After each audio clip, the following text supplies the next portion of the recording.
Hi and welcome back. In this tutorial you will learn how to use Crunch with Aircrack NG. Crunch is an easy to use tool for generating a custom dictionary or word list. This tool can save you hours or days in password cracking. So in your terminal type Crunch. Now let's say the target has a password of 8 characters and ends with the number 68. So go ahead and type crunch 88, which are the min and the max numbers, -t option and -o for output, and then the location and name of your wordlist file.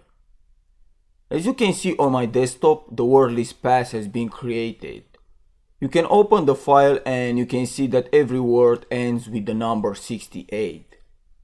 I forgot to mention that these symbols here will insert lowercase characters. You can check the manual page by typing man crunch and scroll down and then look for the symbols.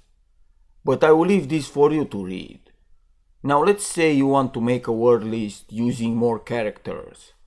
So type crunch 816 ABCD 1988 Tor and you can see the numbers are stunning. But don't worry, because I will show you how you can pass all the passwords that are generated here.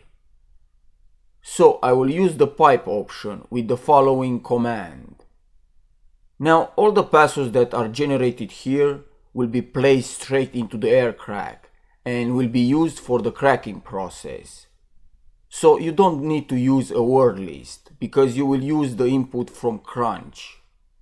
This method will save you a lot of time and valuable drive space. So that's it for this lesson. Thanks for watching and I'll see you next time.